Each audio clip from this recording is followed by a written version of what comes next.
नमस्कार दोस्तों, स्वागत है आपका साक्षी की आवाज़ चैनल में। तो दोस्तों, आज की कहानी है जिस पिता को वृद्धाश्रम भेजने का मास्टर प्लान बना रहे थे बेटे और बहू, आज उसी पिता ने भरी महफिल में कुछ ऐसा किया कि न सिर्फ अपने बेटे बहू बल्कि देखने वालों की आंखों में भी आंसू आ गए। ऐसा क्या किया उस पिता ने, आइए जानते हैं। करुणेश भाई कहाँ थे इतने दिन से, हमें बताया भी नहीं और यूं ही बिना बताए गायब हो गए। यहाँ हम सोच सोच कर परेशान हो रहे थे कि भगवान जाने करुणेश भाई को क्या हो गया, जाने क्यों नहीं आए। तबीयत पानी तो ठीक है ना, कोई दिक्कत परेशानी तो नहीं। तब करुणेश बाबू बोले, मदन भाई जी, अब मैं बिल्कुल ठीक हूँ। 2 दिन से तबीयत थोड़ी ज़्यादा बेकार हो गई थी, इसीलिए टहलने के लिए यहाँ नहीं आ पाया। अच्छा, क्या हो गया भाई करुणेश? भाई, बीमारी में लापरवाही करना अच्छी बात नहीं है। मैंने तो आपको पहले ही कहा था, लेकिन आप हैं कि किसी की सुनते ही नहीं। मदन जी के साथ आई उनकी पत्नी ने पूछा, क्या हुआ करुणेश भाई आपको? तब मदन बाबू बोले, क्या क्या हुआ? पिछले 1 हफ्ते से हाथ पैरों में हड़कल सी बता रहे थे। कभी सर दर्द, कभी हल्का फुल्का बदन गर्म रहता था। मैंने तभी कहा था कि डॉक्टर को दिखाकर सही से दवाई ले लेना, लेकिन नहीं, हमारी सुनता कौन है। यहाँ तो अपनी ही चलाएंगे ये। करुणेश बाबू को ताना देने के इरादे से मदन जी ने अपनी बात कही तो करुणेश बाबू हंसने लगे और बोले, अरे भाई, ऐसी बात नहीं है। दवाई तो मैंने ली थी, लेकिन आराम नहीं पड़ा। अच्छा, ऐसे कैसे आराम नहीं पड़ता? किसी अच्छे डॉक्टर से लेते तब ना। लेकिन आप तो डब्बे में रखी पैरासीटामोल की गोलियों को खाते रहेंगे। पर मजाल है, जब तक बिल्कुल शरीर ना भूल जाए तब तक आप डॉक्टर की दुकान तक जा ही नहीं सकते।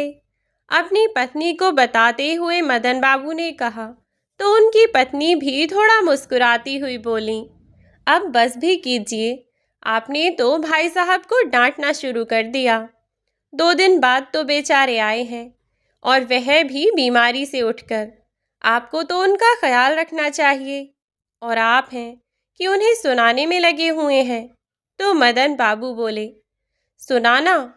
मेरा बस न चले, वरना मैं इनके साथ क्या ही करूं। कह कह कर थक गया हूं इनसे कि कुछ नहीं रखा इतना। अपने सबके बारे में सोचने में थोड़ा अपने बारे में भी सोचा कीजिए। लेकिन नहीं, ज़रा आपको मेरी बात समझ ही नहीं आती ना। इन्हें तो लगता है जैसे मैं पागल हूँ। मेरी बातों को एक कान से सुनकर दूसरे कान से निकाल देते हैं। आप ही समझाइए इन्हें। तब करुणेश बाबू बोले, अरे मदन भाई, सब ठीक है, आप तो खामोखा परेशान हो रहे हैं।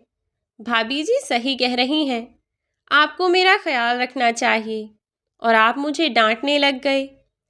तब करुणेश बाबू से मदन जी ने कहा, भाई साहब, मैं आपको अपने बड़े भाई की तरह मानता हूँ, पर इसीलिए आपसे मैं इतना कह रहा हूँ। मैं नहीं चाहता कि आपको भविष्य में किसी तरह की कोई परेशानी उठानी पड़े। लेकिन आपको देखकर मुझे यह भी समझ आता है कि आपको मेरी बातें ऐसे ही समझ में नहीं आएंगी।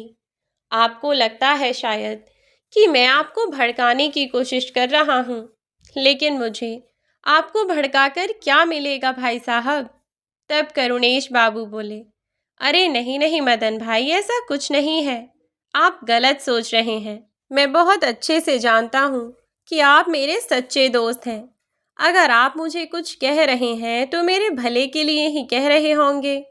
तो मदन बाबू ने करुणेश बाबू के हाथों पर अपना हाथ रखते हुए कहा, करुणेश भाई, अगर आप मुझे अपने ही जैसे मानते हैं तो आज मेरी इस बात को बड़ा गौर से सुनिएगा। यूँ तो मैं आपको सलाह मशवरा दे देकर और न जाने कितने उदाहरण देकर रोज़ कितनी ही बातें समझाता हूँ, लेकिन लगता है कि कोई भी बात आप समझ नहीं पाए हैं। तो इसीलिए मैं आज आपको डायरेक्ट सीधा सीधा समझा देता हूँ। देखिए भाई साहब, आपने अभी तक मुझे अपने बच्चों के बारे में आपने जितना बताया है, उससे ही मैं आपके बच्चों के बारे में बहुत कुछ जान चुका हूँ। जितना आपने बताया है, उससे मैं समझ चुका हूँ कि आपकी औलाद को आपसे कोई मतलब नहीं है। अगर उन्हें किसी चीज़ से प्यार है, तो वह चीज़ आपके पास बहुत कीमती हो सकती है। जितना मैं समझ पाया हूँ, आपकी ज़मीन, जायदाद, आपकी कोई धन संपत्ति या कुछ और, जिसके कारण वे लोग अभी तक आपको अपने साथ, अपने पास रखे हुए हैं। लेकिन मुझे ऐसा लगता है कि जिस दिन उनकी ज़रूरतें पूरी हो जाएंगी और जिस दिन आप उनके लिए किसी काम के नहीं रहेंगे, उस दिन वे लोग आपको। मदन जी इससे आगे कुछ बोलते कि उनकी पत्नी ने उनका हाथ पकड़कर उन्हें चुप रहने का इशारा किया और बोली, बस कीजिए, हद करते हैं आप भी। करुणेश भाई कुछ कह नहीं रहे। इसका मतलब यह तो नहीं कि आप कुछ भी बोले चले जाएंगे। अरे उनके बच्चे हैं, उन्हें अच्छे से पता है कि वह क्या कर रहे हैं क्या नहीं। किसी की निजी जिंदगी में इतना दखल देना आपको शोभा नहीं देता। आप अपना काम कीजिए और एक सच्चा हितैषी होने के नाते आपको जितना समझाना चाहिए था, आपने समझा लिया। लेकिन इस तरह से बात करना मुझे बिल्कुल उचित नहीं लगता। तब करुणेश जी ने कहा, कोई बात नहीं भाभी जी, मैं इनकी बातों का बुरा नहीं मानता, क्योंकि मैं भी इन्हें अपने भाई की तरह ही मानता हूँ। तब मदन बाबू ने एक बात कही कि भाई, अब मैं आपसे ज़्यादा कुछ नहीं कहूँगा, केवल इतना कहूँगा कि आधी रात, सर्दी गर्मी, बरसात, कोई सी भी ऋतु हो या दिन हो या रात हो, कोई भी समय हो, आपको जब भी मेरी ज़रूरत महसूस हो, तब आप मेरा दरवाज़ा खटखटा दीजिएगा। मैं जैसा भी हूँ, हमेशा आपके लिए हाजिर रहूँगा और जितना मुझसे बन पड़ेगा, मैं हमेशा आपकी मदद करूँगा। तब करुणेश बाबू मुस्कुराकर मदन जी की ओर देखने लगे और बोले, मदन भाई, कितना सोचते हो आप मेरे बारे में। ईश्वर न करे कि कभी ऐसा मौका आए, लेकिन अगर ऐसा हुआ तो मैं और किसे याद करूँगा। इस शहर में, या कह लीजिए कि इस दुनिया में ही, अब मेरे बच्चों के अलावा अपना कहने को अगर कोई है, तो वह सिर्फ आप ही हैं। आज कई दिनों बाद उन दोनों ने बैठकर बातें की थीं, क्योंकि बीमारी के कारण से करुणेश जी पार्क जा नहीं पाए थे। बहुत समय तक वे लोग ऐसे ही बातें करते रहे और फिर अपने अपने घर के लिए निकल पड़े। करुणेश जी, जिनकी शारीरिक स्थिति अभी तक बहुत बेहतर थी, अभी तक वह किसी भी काम के लिए किसी के भी ऊपर निर्भर नहीं थे और शायद इसीलिए उनके बच्चों को भी उनसे कोई परेशानी नहीं थी, क्योंकि करुणेश जी अभी तक भी नौकरी कर रहे थे।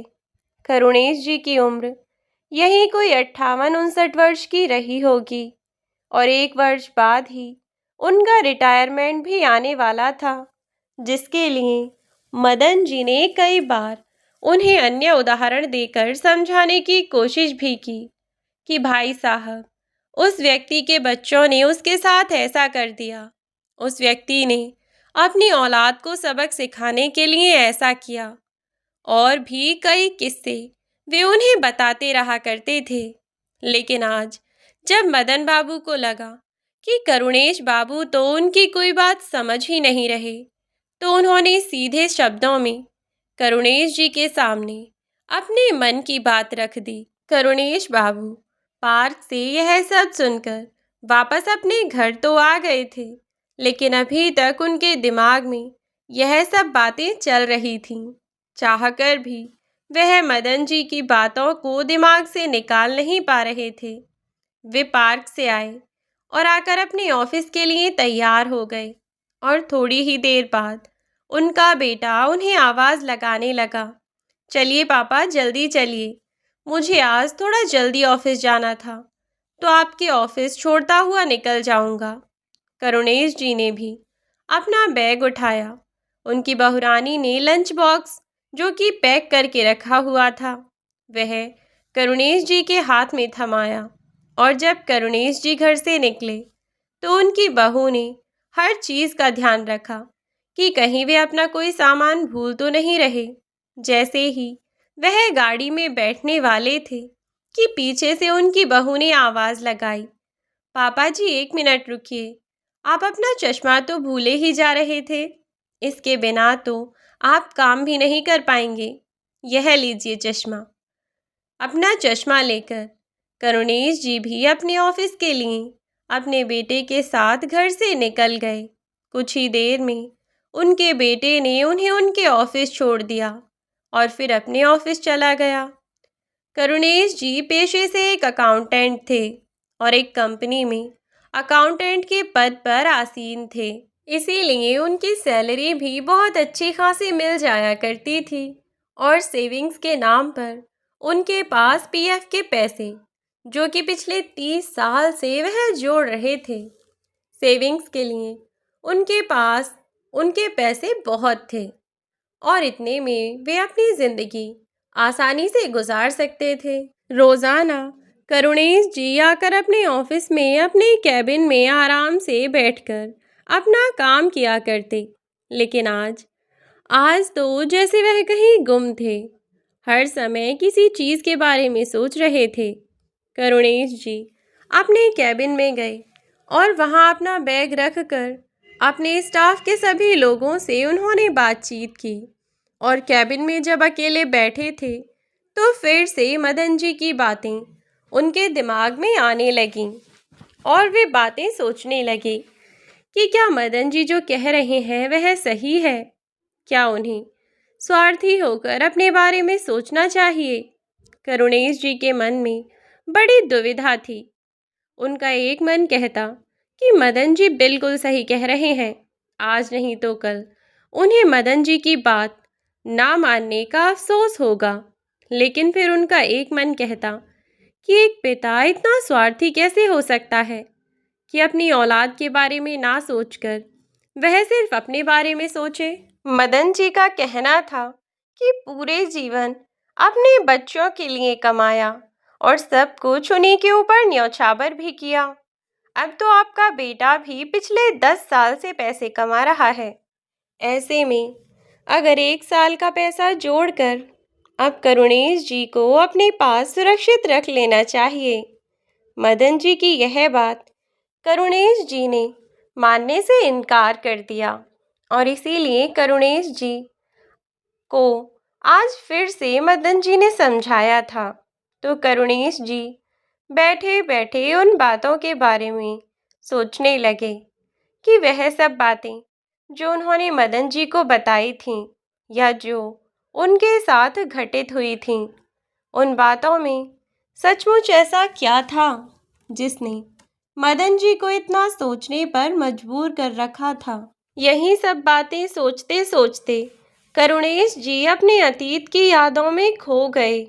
जब करुणेश जी की बहू अब से 7 साल पहले शादी करके उनके घर में आई थी, तब तक करुणेश जी के घर में किसी चीज़ की कोई परेशानी नहीं थी और उनकी बहू के आने के बाद भी कोई परेशानी नहीं हुई। सब कुछ बहुत अच्छा चल रहा था। दरअसल करुणेश जी के 3 बच्चे थे और उनके तीनों ही लड़के थे और इसमें सबसे बड़ी और सबसे ज़्यादा चुनौती की बात करुणेश जी के लिए यह थी कि करुणेश जी की पत्नी एक हादसे में बहुत पहले ही चल बसी थी। जब तक उनके तीनों बेटे छोटे ही थे, तब उनका बड़ा बेटा 12वीं कक्षा में, मझला बेटा 10वीं कक्षा में और छोटा बेटा 9वीं कक्षा में था। इस समय एक हादसे में उनकी पत्नी अपनी जान गंवा बैठी। उसके बाद से करुणेश जी ने पूरी जिम्मेदारी को बखूबी निभाया और अपने तीनों बेटों का लालन पालन बहुत अच्छे से किया। अब वे इतने छोटे तो नहीं थे लेकिन फिर भी अपनी पत्नी की मौत के पश्चात करुणेश बाबू ने इस बात का ध्यान रखा कि उनके बच्चों को कभी किसी चीज़ की कमी महसूस ना हो। उनकी ज़िंदगी में ऐसा कोई मोड़ ना आए जहां उनके बच्चों को उनकी माँ की कमी महसूस हो या वह इस बात से बहुत ज़्यादा दुखी हों। करुणेश बाबू खुद इस दुख को झेल रहे थे, लेकिन अपने बच्चों को इस दुख से दूर रखना चाहते थे, जबकि यह संभव नहीं था, क्योंकि जब उनकी मौत हुई तब उनके तीनों ही बच्चे ज़्यादा छोटे भी नहीं थे। बस रमेश थोड़ा छोटा था, जो कि उनका सबसे छोटा बेटा था, और पत्नी की मौत के बाद उनका सबसे बड़ा बेटा बहुत ज़िद्दी भी हो गया। उन्होंने अब सोच लिया था कि वह अपने बेटों को बहुत अच्छे से पढ़ाएंगे लिखाएंगे और उनका हर सपना पूरा करेंगे। और उन्होंने अपने तीनों बेटों की पढ़ाई बहुत अच्छे से पूरी कराई। उन तीनों में सबसे बड़े बेटे का नाम सोमेश था। सोमेश अपने पिता करुणेश जी से हर बात के लिए जिद किया करता था, जबकि वह घर में सबसे बड़ा था, लेकिन फिर भी वह सबसे जिद्दी स्वभाव का था। इसीलिए जब उसने अपनी स्कूल की पढ़ाई पूरी की तो कॉलेज की पढ़ाई के लिए वह अपने पिता से इजाज़त लेने लगा कि उसे इंजीनियरिंग की पढ़ाई करनी है। उसके लिए चाहे कहीं से भी कैसे भी अरेंजमेंट हो, लेकिन उसे इंजीनियरिंग की पढ़ाई करनी ही है, उसने ज़िद की। तब तक करुणेश जी की तनख्वाह भी इतनी अच्छी नहीं थी और उनका परिवार भी इतना छोटा नहीं था। सभी बच्चे पढ़ाई कर रहे थे और करुणेश जी ने शुरू से पैसे जोड़ने की बजाय अपने बच्चों की पढ़ाई लिखाई पर पैसा खर्च करने में ज़्यादा ध्यान दिया। उनका केवल एक उद्देश्य था कि उनके बच्चों की पढ़ाई लिखाई में किसी चीज़ की कमी न रहे और उनकी पढ़ाई बहुत अच्छे से पूरी हो जाए, ताकि वह भविष्य में किसी और के ऊपर निर्भर ना रहें। बस यही सोचकर उन्होंने अपने बच्चों की पढ़ाई में बेहिसाब पैसा लगाया। उन्होंने हमेशा अपने बच्चों के भविष्य के बारे में सोचा, इसीलिए अपने बेटे की जिद को भी पूरा किया, क्योंकि उसकी जिद अपने भविष्य को लेकर थी, अपनी पढ़ाई को लेकर थी। इसीलिए करुणेश बाबू ने जैसे तैसे करके अपने बड़े बेटे को इंजीनियरिंग की पढ़ाई पूरी करवाई। हद तो तब आ गई जब उसका छोटा भाई डॉक्टर बनने की जिद करने लगा, और डॉक्टरी में पढ़ाई करने के लिए भी अच्छी खासी रकम की ज़रूरत थी, और करुणेश जी के पास इतने पैसे तो थे नहीं कि वे बस पैसे निकालें और अपने बेटे को डॉक्टर की पढ़ाई करवा देते। लेकिन फिर भी उन्होंने जैसे तैसे करके कर्ज पानी लेकर अपने दूसरे बेटे को भी डॉक्टर की पढ़ाई पूरी करवा दी। उनके सबसे छोटे बेटे की अब बारी आई, लेकिन उनका छोटा बेटा पढ़ाई में भी ज़्यादा होशियार नहीं था और वह बस अपने काम से काम ही रखता, किसी से ज़्यादा मतलब नहीं रखता था। ना ही उसने कुछ सोचा था कि उसे क्या करना है क्या नहीं। जब उसकी पढ़ाई की बारी आई तो करुणेश जी ने तो उससे पूछा भी कि बेटा तू क्या करना चाहता है। जब उसने होटल मैनेजमेंट के कोर्स के बारे में बताया और करुणेश जी ने लोन लेकर अपने छोटे बेटे को भी वह कोर्स करवाया, अब उनके बड़े बड़े दोनों बेटे धीरे धीरे सेटल हो गए और उसके बाद उन्होंने एक एक करके उनकी शादियां भी करवाईं। लेकिन वे दोनों तो पढ़ाई के लिए एक बार जो अलग हुए तो उसके बाद दोनों अलग ही हो गए, दोबारा वापस घर नहीं आए, क्योंकि पढ़ाई होने के बाद ही उन्हें कॉलेज से ही अच्छी प्लेसमेंट मिल गई, जिसके लिए उन दोनों को ही अपने शहर से बहुत दूर नौकरी पर जाना पड़ा। अब क्योंकि सैलरी भी बहुत अच्छी थी, तो इसीलिए दोनों ही बेटों ने इंटर्नशिप ज्वाइन कर ली और फिर इंटर्नशिप के बाद वही परमानेंट नौकरी भी करने लगे। दोनों बेटे अब तो सैलरी बड़ी कमाने लगे थे। छोटे बेटे ने होटल मैनेजमेंट का कोर्स तो कर लिया, लेकिन अब उसे क्या कैसे करना है, अभी भी उसे समझ नहीं थी। तब और उसने जो कोर्स किया, उसे देखते हुए यदि भविष्य में चाहे तो बहुत कुछ कर सकता है। लेकिन फिलहाल होटल खोलने लायक पैसे तो करुणेश जी के पास नहीं थे, क्योंकि पढ़ाई के बाद भी उन्होंने अपने बच्चों की शादियां की और एक इंसान के लिए इतना कर पाना भी आसान नहीं होता।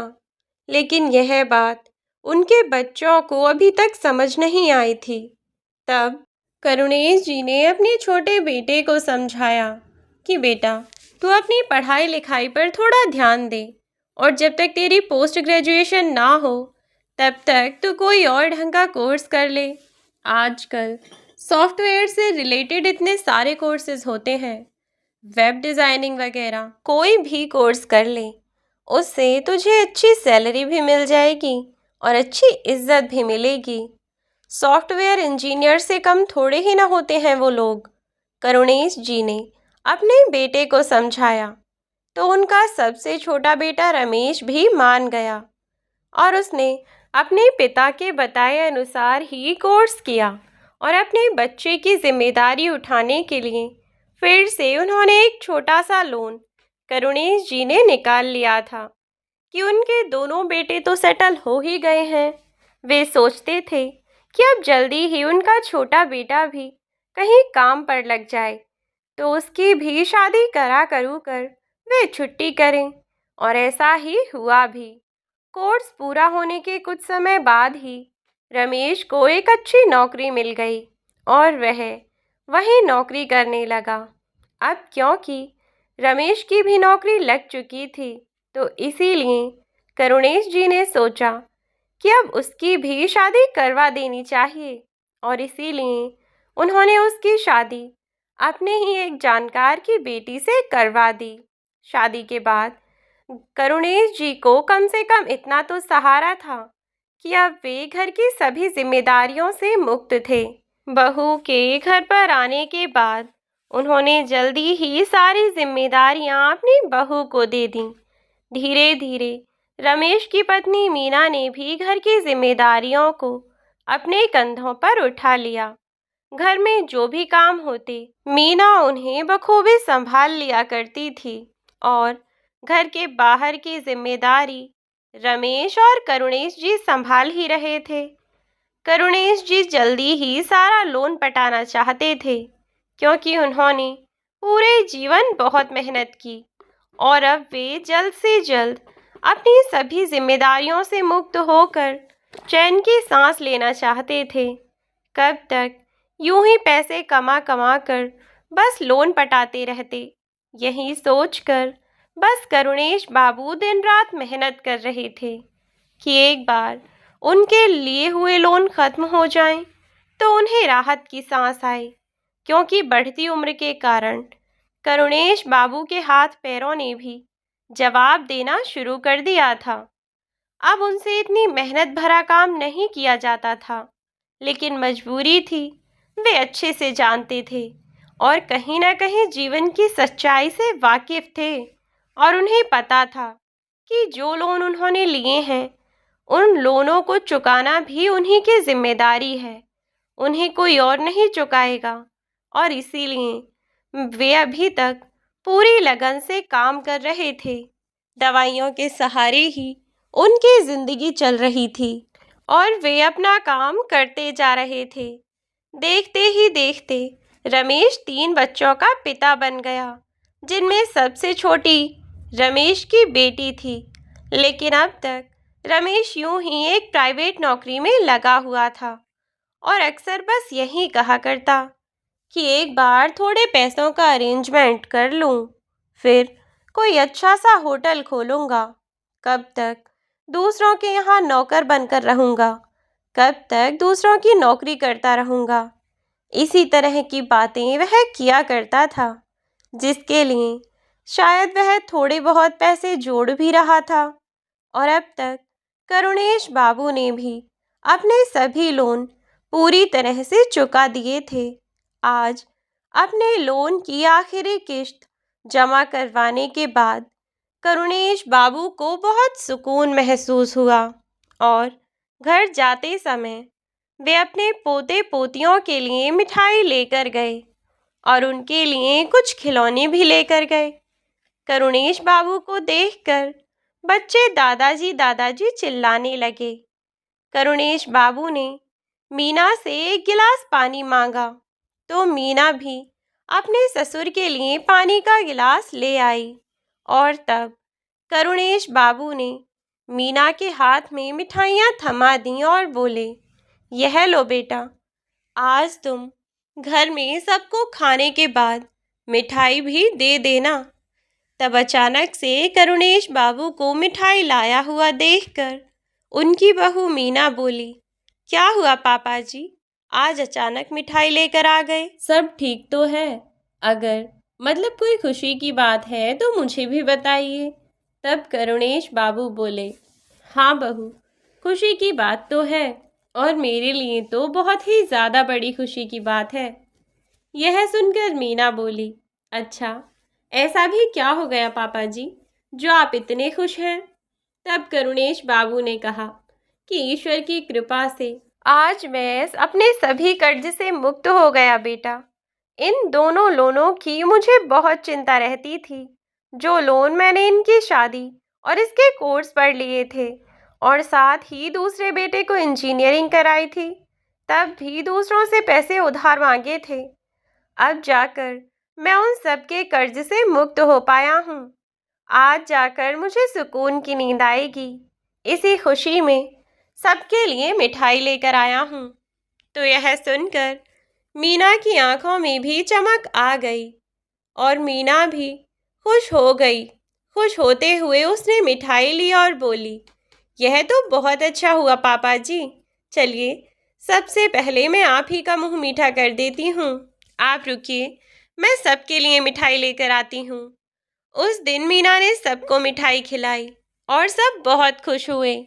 शाम को रमेश के घर लौटने पर मीना ने जब यह बात रमेश को बताई तो वह भी बहुत खुश हुआ, या कहें कि घर में सबसे ज़्यादा खुश अगर कोई था तो वह रमेश ही था। खुशी के मारे वह अपने दोनों हाथ फैलाकर चिल्लाता हुआ बोला, यस, आखिरकार वह दिन आ ही गया जिस दिन का मैं इतने समय से इंतज़ार कर रहा हूँ। अब मीना, पापा की खातिरदारी में कोई कसर नहीं रहनी चाहिए। किसी भी तरह से मुझे वह काम करवाना ही होगा जो मैं इतने दिनों से सोच बैठा हूँ। तो मीना बोली, अरे आप क्यों परेशान होते हैं? आप बिल्कुल निश्चिंत रहिए। मैंने तो पहले से ही सब सोच रखा था और इन सब को ध्यान में रखते हुए ही मैं सब काम करती हूँ। यकीन ना हो तो आप पापा जी से पूछ लीजिए, मेरी बुराई नहीं कर पाएंगे वह आपसे, क्योंकि मैं इतना अच्छे से उनके साथ व्यवहार करती हूँ कि पूरे मोहल्ले में मेरी तारीफ़ों के पुल बांधते फिरते हैं। मेरे हिसाब से आपको अब जल्दी ही उनसे इस बारे में बात कर लेनी चाहिए। तो रमेश बोला, तुम बिल्कुल परेशान मत हो, मैंने सब सोच रखा है कि मुझे क्या, कब और कैसे करना है। मुझे खुद अब देर नहीं करनी है। इधर मैं बाकी सारी तैयारी कर रखी है मैंने। इधर पापा को मनाऊंगा मैं और उधर मेरे सारे काम बनते चले जाएंगे। अभी तक तो इन सब के बारे में तो अपने कमरे में ही बात कर रहे थे और उधर बहुत समय के बाद करुणेश जी सुकून की नींद सोए थे। और सोते भी क्यों ना, आखिरकार इतने लंबे समय से जो उनके सिर पर कर्ज रखा हुआ था, आखिरकार वह आज उससे मुक्त हुए थे। तो आज उन्हें बहुत हल्का महसूस हो रहा था। आज वह निश्चिंत थे और उन्हें किसी चीज़ की टेंशन नहीं थी। इसीलिए वे इतने सुकून से सोए। और अगली सुबह मीना रोज़ की तरह नहा धोकर तैयार हुई, सबके लिए नाश्ता तैयार किया अपने ससुर जी और अपने पति के लिए लंच बनाकर पैक कर दिया। इधर मीना ने लंच बनाकर तैयार कर दिया था और उधर रमेश भी नहा धोकर तैयार होकर नीचे डाइनिंग टेबल पर सबके साथ आया। दोनों बच्चे भी स्कूल के लिए तैयार हो चुके थे, लेकिन हर रोज समय से उठने वाले करुणेश जी आज अभी तक अपने कमरे से बाहर नहीं निकले। यह देखकर रमेश तो चौंका ही, साथ ही मीना भी चौंक गई। रमेश जब डाइनिंग टेबल पर आया तो मीना से पूछने लगा, मीना, पापा आज अभी तक नीचे नहीं आए या फिर आए और आज जल्दी ही ऑफिस निकल गए? तो मीना बोली, नहीं नहीं, आज तो पापा जी कमरे से बाहर ही नहीं निकले हैं। मैं खुद कब से यहीं देख रही हूँ। मुझे तो लग रहा था कि कहीं घड़ी ना खराब हो गई हो, क्योंकि पापा जी तो कभी भी इतनी लेट तक सोते ही नहीं। तब उसकी बात सुनकर रमेश बोला, मीना, तुमने पापा के कमरे में जाकर देखा? वह ठीक तो हैं? कहीं उन्हें कोई दिक्कत परेशानी तो नहीं हो गई? नहीं नहीं, मैं तो रोज़ की तरह सबके लिए नाश्ता और खाना बनाने में बिजी थी। मैं तो कहीं नहीं गई देखने के लिए। रमेश की बात सुनकर थोड़ी परेशान होती हुई मीना बोली। तो रमेश बोला, अच्छा ठीक है, कोई बात नहीं, तुम परेशान मत हो, मैं जाकर देखता हूँ कि क्या बात है। पापा अभी तक उठे क्यों नहीं? तुम लंच पैक करो, मैं देख कर आता हूँ। इतना कहकर रमेश अपने पापा यानी करुणेश जी के कमरे में गया और दरवाज़ा नॉक करने लगा, लेकिन किसी ने आवाज़ नहीं दी। तो रमेश ने दरवाज़ा खोला और अंदर जाकर देखा कि अभी तक करुणेश बाबू गहरी नींद में सोए हुए हैं। यह देखकर रमेश को बड़ा अचंभा हुआ। फिर वह अपने पिता को हिलाकर जगाने लगा। आवाज़ देने से कई बार वे नहीं उठे। तब रमेश थोड़ी तेज आवाज़ में चिल्लाया और अपने पिता को झकझोर दिया। तब जाकर करुणेश बाबू की आंख खुली। जब उन्होंने रमेश को अपने कमरे में अपने पास आए हुए देखा तो वह खुद थोड़ा परेशान होते हुए अपनी आंखों पर चश्मा लगाने लगे और बोले, रमेश बेटा, तुम यहाँ क्या कर रहे हो? सब ठीक तो है? तब रमेश अपने पापा के बेड पर बैठता हुआ बोला, यही पूछने के लिए तो मैं आपके पास आया हूँ पापा। सब ठीक तो है? आपकी तबीयत तो ठीक है ना आपकी? फीवर वीवर तो नहीं हो गया? तो करुणेश बाबू बोले, हाँ बेटा, मैं बिल्कुल ठीक हूँ। क्यों, क्या हुआ? तुम ऐसे क्यों पूछ रहे हो? तब हंसता हुआ रमेश बोला, मैं ऐसा इसीलिए पूछ रहा हूँ पापा, क्योंकि सुबह के 9 बज चुके हैं और अभी तक आप सो रहे हैं। ऐसा तो कभी नहीं हुआ पापा। 9 बजे तक तो आप नहा धोकर बिल्कुल तैयार हो जाते हैं और मैं जब भी अपने रूम से आता हूँ तो आप मुझे डाइनिंग टेबल पर दिखते हैं। लेकिन आज आपको क्या हो गया जो आपकी आंखें नहीं खुली? रमेश की बात सुनकर चौंकते हुए करुणेश जी ने अपनी घड़ी को देखते हुए कहा, क्या कह रहे हो? अरे सचमुच 9 बज गए क्या? और फिर अपनी घड़ी में झांकते हुए बोले, अरे नहीं बेटा, सचमुच 9 बज गए। आज तो पता नहीं कैसे मेरी आंखें नहीं खुलीं।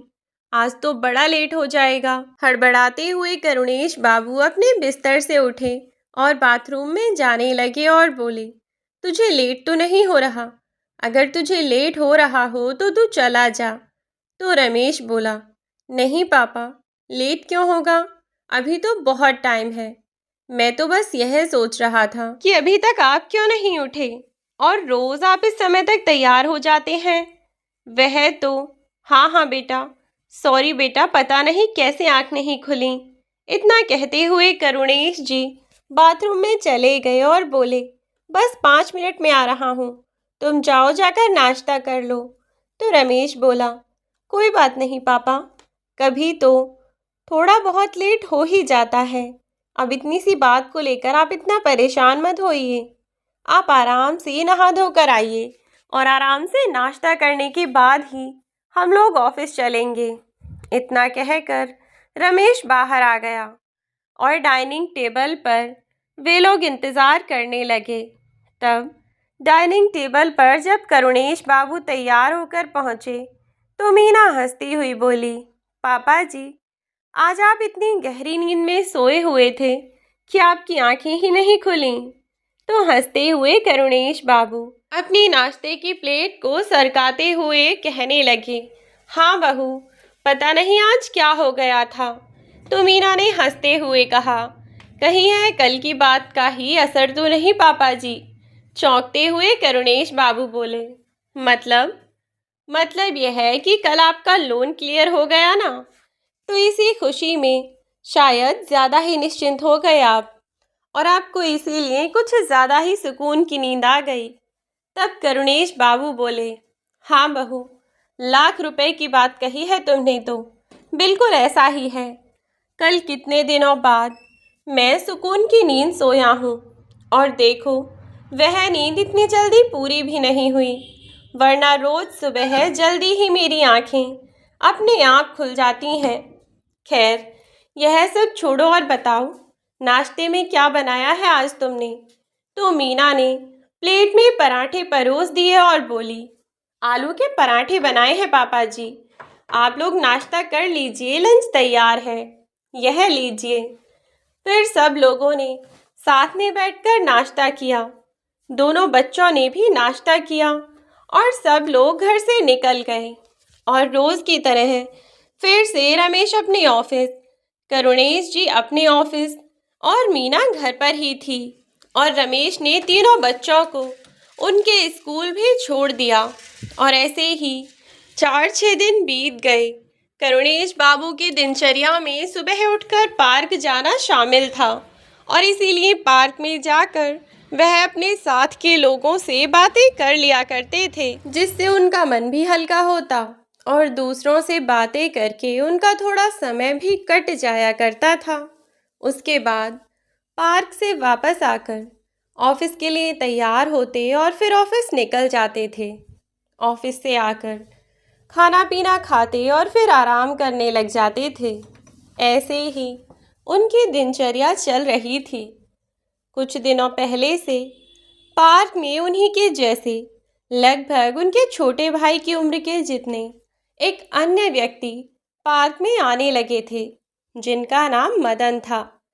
करुणेश बाबू को उनसे बातों में पता चला कि वह अपनी पत्नी के साथ वहाँ किराए पर रहने लगे हैं। शुरू में तो ना ही मदन जी ने बात की और ना ही करुणेश बाबू ने, लेकिन धीरे धीरे पार्क में रोज़ाना मुलाकात होती रही, तो वे दोनों ही एक दूसरे को जान गए और अब अक्सर ही उनकी बातचीत हो जाया करती थी।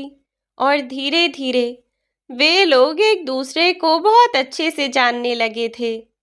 ऐसे ही समय बीत रहा था और इधर लगभग 1 हफ्ता बीतने के बाद रमेश अपने पिता करुणेश जी से बोला। जब वे लोग नाश्ता करने बैठे, तभी रमेश ने करुणेश जी से कहा कि पापा, आपसे एक बहुत ज़रूरी बात करनी है। बहुत दिनों से मैं आपसे यह बात करना चाह रहा था, लेकिन इतने दिनों से पहले से तो ऑलरेडी आप इतनी प्रॉब्लम्स में घिरे हुए थे कि मेरी हिम्मत ही नहीं हुई। और फिर पिछले 1 हफ्ते से मेरा शेड्यूल इतना बिजी चल रहा है कि मैं आपसे बात ही नहीं कर पाया। रमेश की बात सुनकर करुणेश जी बोले, अच्छा, क्या हुआ बेटा? बड़ा परेशान सा लग रहा है।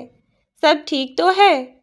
और ऐसा भी इतना क्या काम आ गया तुझे जो मुझसे बात करने का समय नहीं मिला? 1 हफ्ते से यह सुनकर गुस्से में झुंझलाता हुआ रमेश बोला, क्या बताऊं पापा, मेरे ऑफिस वालों ने तो हद कर रखी है। मैंने तो 1-2 बार उनकी यह सोचकर मदद करवा दी थी कि ऑफिस में दूसरा बंदा छुट्टी पर गया हुआ था, तो मैं बस यही सोचकर उनकी काम में मदद करवा रहा था कि चलो आज वह नहीं है तो मैं ही इनका काम कर देता हूँ। लेकिन उन लोगों ने तो इस बात का नाजायज़ फ़ायदा उठा लिया। वे लोग मुझे पागल समझते हैं पापा। कुछ दिनों पहले जो दूसरा लड़का था, किसी वजह से उन्होंने उसे कंपनी से निकाल दिया और अब उसका काम भी मुझी को सौंप दिया है। पिछले 1 हफ्ते से मैं 2-2 लोगों का काम कर रहा हूँ। सैलरी बढ़ाने को कहो तो उन लोगों को मौत आ जाती है। यह सुनकर करुणेश बाबू थोड़े नाराज होते हुए बोले, ऐसा कैसे? अरे, जिस जॉब प्रोफाइल के लिए तुम्हें रखा गया था वहाँ वही काम तो करोगे तुम। एक इंसान 4 लोगों का काम तो नहीं कर सकता ना? तो रमेश बोला, वही तो मैं भी उनसे कब से कह रहा था पापा, लेकिन बहुत ढीठ हैं वह लोग। मेरी एक बात सुनने को तैयार नहीं हुए।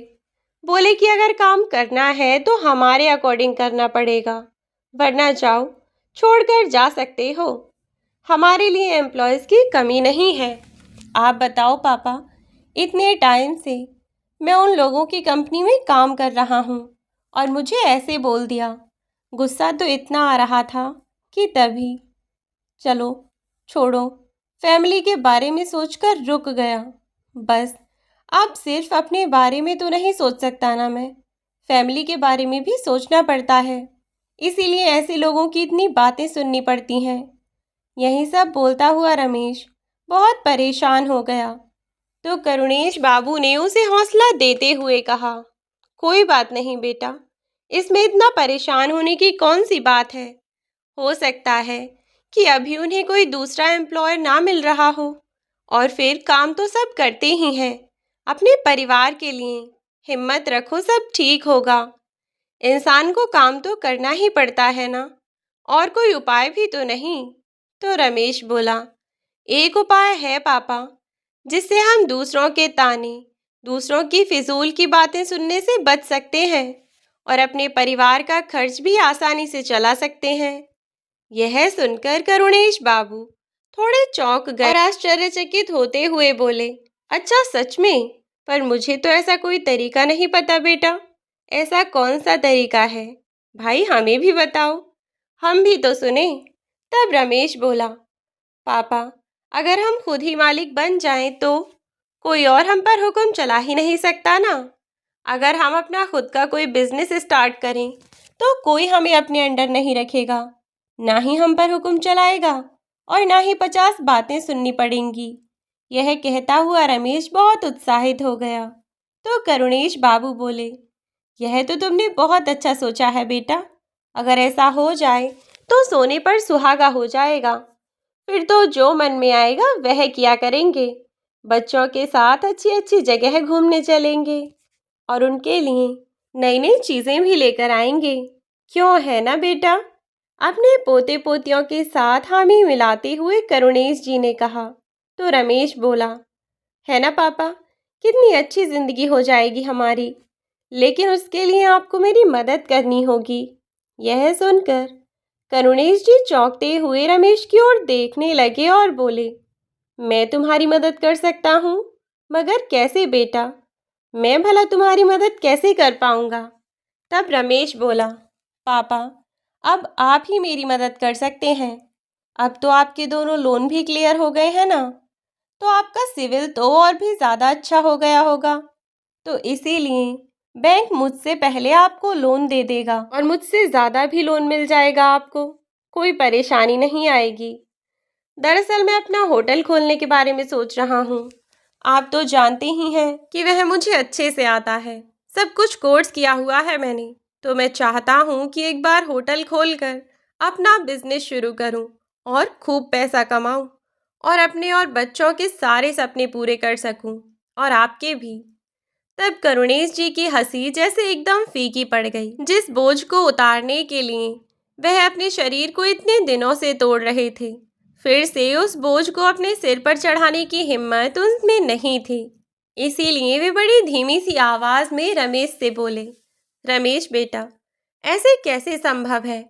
इतने सालों में अभी तो मैंने वह लोन चुकाया है, और फिर तू तो जानता ही है ना, इन लोन को चुकाने के लिए मैं दिन रात मैंने मेहनत की है, कितना ओवर टाइम लगाया है, कंपनी में कितना कुछ किया है, तब जाकर इस कर्ज से मुक्त हुआ हूँ मैं। और तू चाहता है कि मैं फिर से अपने सिर पर इतना बड़ा बोझ लेकर घूमूं? तो रमेश बोला, पापा, यह सब मैं अपने लिए तो कह नहीं रहा हूँ, मैं तो अपने परिवार के बारे में सोचकर चल रहा हूँ।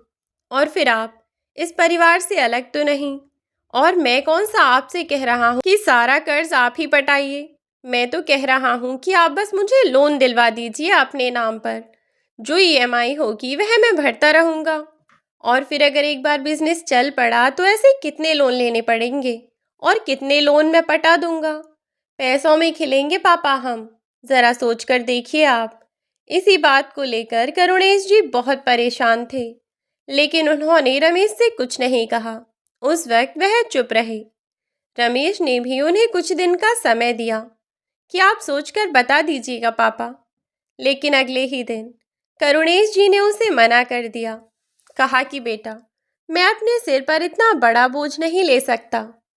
अगर तुम्हें लोन चाहिए ही तो तू अपने नाम पर निकलवा लेना। 2-4 दिन का समय लगेगा ज़्यादा से ज़्यादा। हफ्ते भर में लोन निकल जाएगा। लेकिन रमेश इस बात पर नाराज हो गया और बोला, दुनिया के लिए इतना कुछ कर दिया, लेकिन जब मेरे लिए करने की बारी आई तो अपने हाथ खड़े करने लगे आप।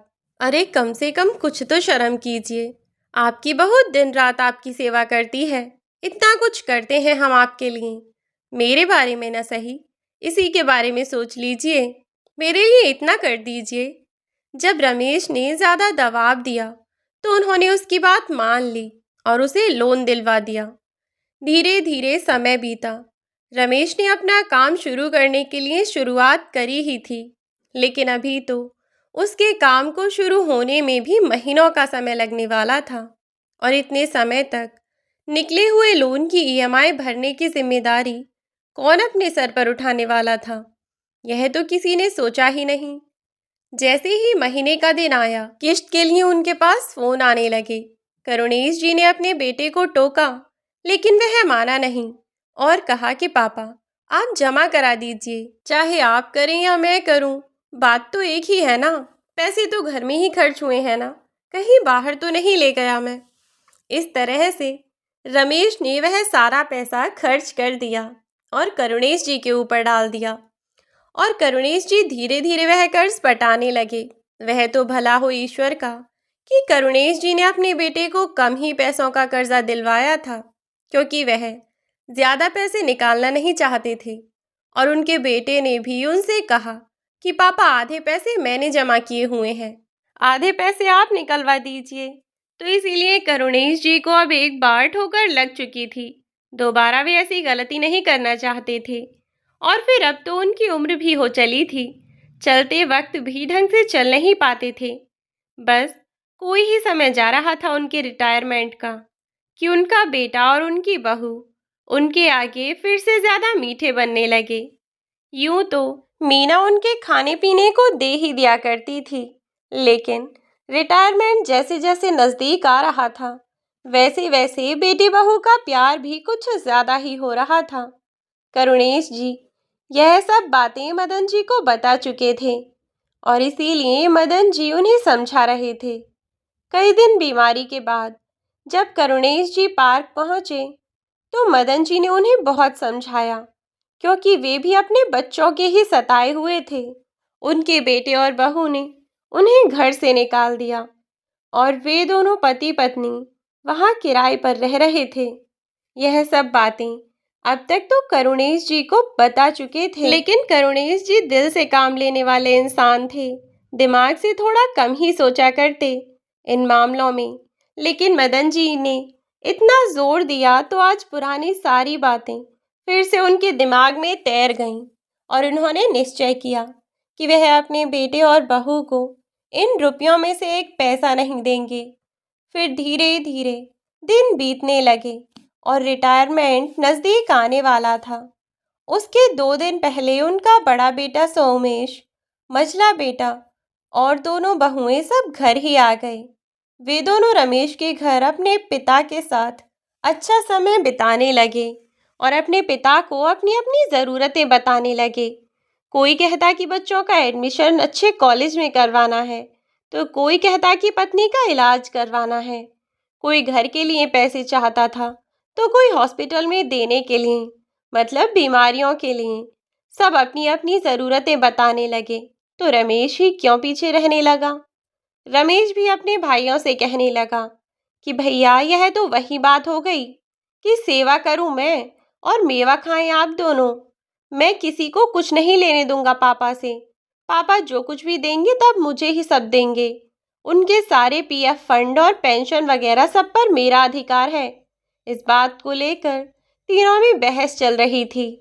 आवाज़ थोड़ी धीमी ही थी ताकि करुणेश जी ना सुन लें, लेकिन उनके दरवाजे के पास से गुजरते हुए करुणेश जी ने सब सुन लिया और उनको मदन जी की बातों पर यकीन हो गया। एहसास हुआ कि मदन जी जो भी कह रहे थे सब बिल्कुल सच था। 2 ही दिन बाद करुणेश जी का रिटायरमेंट था। इसके लिए उन्होंने घर में भी अच्छी पार्टी दी हुई थी, जिसमें सभी लोग, सभी रिश्तेदार आने वाले थे। और कमाल की बात तो यह थी कि उनके बेटे जो आपस में बातें कर रहे थे, तो वह बातें तो करुणेश जी ने सुनी ही, साथ ही उन्होंने मीना की अपनी माँ से बातें भी सुन लीं। जब मीना अपनी माँ से कह रही थी कि रिटायरमेंट के बाद मिलने वाले पैसे लेकर हम अपने ससुर जी को अच्छे वृद्धाश्रम में छोड़ देंगे। अब मुझसे उनकी सेवा पानी नहीं की जाएगी, क्योंकि आने वाले समय में तो उन्हें खाने पीने को भी बिस्तर में ही देना पड़ेगा। इतना मैं नहीं कर पाऊंगी। मीना की इस तरह की बातें सुनने के बाद करुणेश जी का मन पूरी तरह से ऊब चुका था। उन्हें एहसास हो रहा था कि उनकी यह औलाद यहाँ उनके लिए नहीं आई है, बल्कि उनके रिटायरमेंट के बाद मिलने वाले पैसों के लिए आए हैं। इसीलिए करुणेश जी ने रिटायरमेंट के लिए रखी हुई पार्टी में सबको एक सरप्राइज दे डाला, जिसकी उम्मीद उनके बच्चों में से किसी ने भी नहीं की थी। दिन में करुणेश जी के ऑफिस में उनका विदाई समारोह किया गया और शाम को घर पर जो पार्टी अरेंज की गई थी, वहां उनके सभी गेस्ट आए हुए थे और गणेश जी को उनके पीएफ फंड के और रिटायरमेंट के बाद के सभी पैसे मिल चुके थे, जिनमें कुल मिलाकर 50 लाख रुपए के आसपास थे, जिन्हें सुनकर ही उनके तीनों बेटों की आंखें चौड़ी हो गईं। तो करुणेश जी ने अपने बेटों को इस पार्टी में सबके सामने यह हिदायत दे डाली। करुणेश बाबू ने अपनी बात रखी और कहा कि बुजुर्ग व्यक्ति बच्चों के लिए केवल तब तक ज़रूरी होता है जब तक वह उन्हें कुछ फ़ायदा दे सके।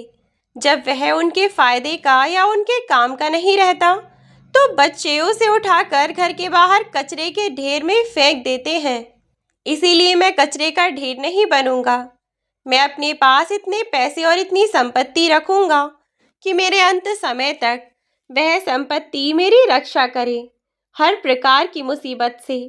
यदि कभी भी मुझे ऐसा लगा कि मेरे बच्चों को मेरी संपत्ति चाहिए, तो मैं उन्हें पूरी आज़ादी दूंगा। जहां वे जाना चाहते हैं वहां जाएं, और मुझसे रिश्ता ख़त्म करना चाहें तो वह भी कर दें। लेकिन मैं अपनी पूरी संपत्ति कभी उनके हाथों में सौंप कर अपने हाथ नहीं कटवाऊंगा, ताकि भविष्य में मुझे उनके आगे हाथ फैलाकर भीख ना मांगनी पड़े। इसीलिए मैंने अपने भविष्य के लिए यही फैसला किया है और उम्मीद करता हूँ कि आप सभी उम्र के इस पड़ाव में आकर अपने बारे में ज़रूर सोचें, क्योंकि यदि हम इस पड़ाव में भी अपने बारे में नहीं सोचेंगे तो इसके बाद की हमारी ज़िंदगी इतनी बदतर हो जाएगी और फिर हम चाहकर भी अपने लिए कुछ नहीं कर पाएंगे। करुणेश जी की ऐसी बातों से उनके स्टाफ के सभी लोगों ने जोरदार तालियां बजाईं और उनकी बातों की बहुत तारीफ की। सब बातों को सुनकर उनके बच्चों को बहुत शर्मिंदगी महसूस हुई। रमेश को थोड़ा गुस्सा आया, लेकिन मीना ने रमेश को चिल्लाकर शांत करवा दिया और समझाया कि पापा जी ने क्या गलत कहा। जो भी कहा है सही तो कहा है। कल को हम जो कर रहे हैं, हमारी औलाद भी तो हमसे वही सीखेगी ना, और हमें भी कल को यह वृद्धाश्रम भेजने का सोचने लगेंगे तो सोचो हमें कैसा लगेगा। रमेश, हमने गलत किया और पापा जी के बारे में ऐसा नहीं सोचना चाहिए था हमें। मीना को तो गलती का एहसास हुआ ही, लेकिन मीना ने रमेश को भी उसकी गलती का एहसास करवाया और उसे समझाया कि उसके पिता की जो भी धन संपत्ति है, उसके पिता की मौत के बाद वह सब वैसे भी रमेश का ही है, तो वह क्यों उनके जीते जी उनकी ज़िंदगी को नर्क बनाना चाहता है। क्यों ना वे उनकी ज़िंदगी को इतना खुशियों से भर दे कि उसके पिता खुले दिल से, पूरे प्यार से अपना सब कुछ उसके हवाले कर दें। मीना ने उसे बहुत समझाया और आखिरकार रमेश समझ गया। उसे अपनी गलती का एहसास हो गया था और इसीलिए अब रिटायरमेंट के बाद भी रमेश अपने पिता से बहुत प्यार और इज्जत से बात करता और मीना भी अपने ससुर की इज्जत इसीलिए नहीं करती कि उसे पैसों का लालच था या अपना कोई मतलब निकलवाना था, बल्कि वह खुले दिल से उन्हें अपना पिता मानकर उनकी इज्जत करती, उनका सम्मान किया करती थी। और इसीलिए अब परिवार में सुख शांति की स्थापना हो गई और वे सब अपने बच्चों के साथ खुशी खुशी रहने लगे। करुणेश जी अपने छोटे बेटे रमेश और मीना और अपने नन्हे नन्हे पोते पोतियों के साथ खुशी खुशी अपना जीवन बिता रहे हैं। तो दोस्तों, यह थी हमारी आज की कहानी। आज की कहानी आपको कैसी लगी और इस कहानी से आपको क्या सीख मिली, कमेंट बॉक्स में कमेंट करके ज़रूर बताएं। वीडियो अच्छी लगी हो तो लाइक और शेयर कर दें। चैनल पर नए हो तो चैनल को सब्सक्राइब करके जाएं, बेल आइकन को प्रेस कर दें ताकि आने वाली वीडियोस की नोटिफिकेशन आपको मिलती रहे। आज के लिए इतना ही, मिलती हूँ नई वीडियो में नई कहानी के साथ।